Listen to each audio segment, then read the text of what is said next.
আসসালামু আলাইকুম এভরিওয়ান, কেমন আছেন সবাই? আশা করি অনেক অনেক ভালো আছেন। আমি আলহামদুলিল্লাহ অনেক ভালো আছি। আবারও চলে আসলাম আপনাদের মাঝে। আজকে আমি আপনাদের সাথে শেয়ার করব মিষ্টি কুমড়া দিয়ে গ্লাস কাপ রান্না করার রেসিপি। তো অনেক দিন হয়ে গেল ইউটিউবে ভিডিও আপলোড করতেছিলাম না। ভিডিও নাই তেমন একটা, আর বানাতে ইচ্ছা করে না। গরমের ভেতরে চুলার কাছে আসতে ইচ্ছা করে না। তাই ভাবতেছি যে যেটা রান্না করি সেটাই শেয়ার করি। আসলে আপনারা একটু ভিডিওটি কন্টিনিউ করবেন। তো প্রথমেই হচ্ছে আমি গ্লাস কাপ মাছ ফ্রিজে ছিল সেগুলোকে বের করে ভিজিয়ে রেখেছিলাম পরিষ্কার করে লবণ হলুদ দিয়ে মেখে। তারপরে হচ্ছে তাওয়ায় দিয়ে ভেজে নেব হালকা একটু তেল দিয়ে। এগুলোকে হচ্ছে উল্টে পাল্টে দিয়ে ভেজে নিতে হবে দু পিঠ। এরপরে হচ্ছে আমি মাছগুলোকে উঠিয়ে নেব।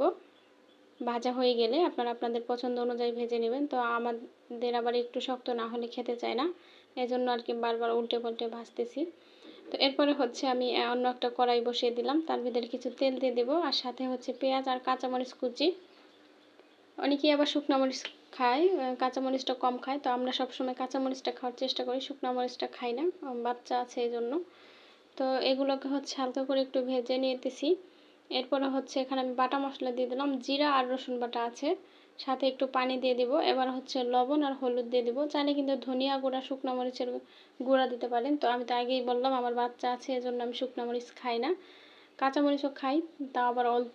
তো এগুলো হচ্ছে পরিমাণ মতো দিয়ে দিতে হবে। এটা হচ্ছে সম্পূর্ণ ব্যাচেলারদের জন্য, যারা ব্যাচেলার আছে তারা আমার এই ভিডিওটি দেখতে পারেন।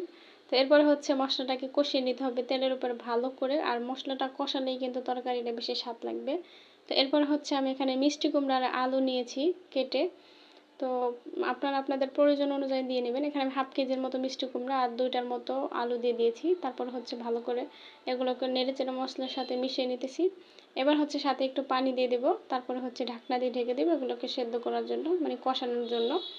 তো ঢাকনা খোলার পরে দেখুন এগুলো কিন্তু পুরোপুরি সেদ্ধ হয়ে গিয়েছে। তো এবার হচ্ছে আমি এখানে কিছু ঝোলের পানি অ্যাড করব। তো এর জন্য হচ্ছে আমি এখানে পুরোপুরি ঠান্ডা পানি দিয়ে দিলাম, চাইলে কিন্তু কুসুম গরম পানিটাও দেওয়া যাবে। এরপরে যখন বলক চলে আসবে তখন আমি এখানে কিছু টমেটো কুচি দিয়ে দিব। চাইলে কিন্তু টমেটোটা প্রথমেও দিতে পারতাম, তবে আমি পরে দিয়ে দিলাম। আপনাদের ভালো লাগলে প্রথমে দিয়ে দিবেন। এরপর হচ্ছে ভেজে রাখা মাছগুলো দিয়ে দিলাম। তো এরপর হচ্ছে কিছু ধনিয়া পাতা কুচি দিয়ে দেবো উপর দিয়ে ছিটিয়ে, হাতের কাছে না থাকলে নাও দিতে পারেন। তারপরে হচ্ছে প্রয়োজন অনুযায়ী ঝোলটা টানিয়ে নেব। তো এই তো আর কিছুক্ষণ জাল করে নিলে কিন্তু হয়ে যাবে। অবশ্যই লবণটা দেখে নিতে হবে। তো আজকের ভিডিও এই পর্যন্তই। যারা এতক্ষণ সঙ্গে ছিলেন তাদেরকে অসংখ্য ধন্যবাদ। আর পরবর্তী ভিডিওতে নতুন কিছু নিয়ে আপনাদের সামনে আসবো। সবাই ভালো থাকবেন, আর অবশ্যই আমার চ্যানেলটিকে সাবস্ক্রাইব করবেন।